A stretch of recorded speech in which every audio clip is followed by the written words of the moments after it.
আপনারা ইতিমধ্যে অবগত আছেন, সিলেট প্রশাসনের ব্যাটারি চালিত যানবাহন বন্ধের সিদ্ধান্তের কারণে সিলেটের প্রান্তিক শ্রমজীবী রিক্সা চালক ও মহাজনরা এক দুর্বিষহ অনিশ্চিত জীবনযাপন করছেন।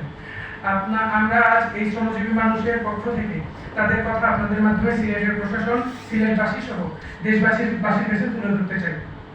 প্রিয় সাংবাদিক বৃন্দ, 24-এর গণ অভ্যুত্থানের মূল স্পিরিট ছিল বৈষম্যের অবসান। তাই ছাত্রদের পাশাপাশি দেশের শ্রমিক সহ আপামর জনতা ছাত্রদের সাথে অংশগ্রহণ করেছিল। গণ অভ্যুত্থানের সময় আমাদের রিক্সাগুলো অ্যাম্বুলেন্সের ভূমিকা অবতীর্ণ হয়। আন্দোলনে অংশগ্রহণ করে ও আহত নিহত আন্দোলনকারীদের সহায়তা করতে গিয়ে শহীদ হয়েছেন 24 জন রিক্সা চালক। কিন্তু বাংলাদেশ রাষ্ট্রের নির্মম পরিহাস, বৈষম্যের অবসানের আশা পূরণ তো দূরের কথা, আজ সেই রিক্সা শ্রমিকদের জীবিকা থেকে উচ্ছেদ করে রুটি রুজি বন্ধে ব্যস্ত সিলেটের প্রশাসন। সাংবাদিক বন্ধুগণ, একটি নগরের সৌন্দর্য শুধু তার পরিচ্ছন্ন রাস্তা দিয়ে তৈরি হয় না, সেই নগরী তত সুন্দর যে নগরের নাগরিকদের জীবনের মান উন্নত।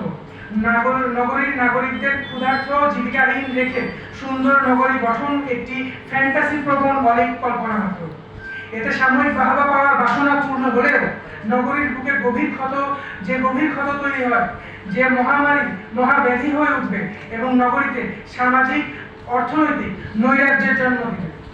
তাই প্রিয় সাংবাদিক বন্ধুদের মাধ্যমে প্রশাসনের কাছে ব্যাটারি চালিত যানবাহন বন্ধে তাদের সার্বিক বিবেচনাহীন অযৌক্তিক সিদ্ধান্ত প্রত্যাহারের আহ্বান জানাচ্ছি। বন্ধুগণ, আপনারা জানেন রিক্সা একটি জৈব জ্বালানি পরিবেশ বান্ধব বাহন।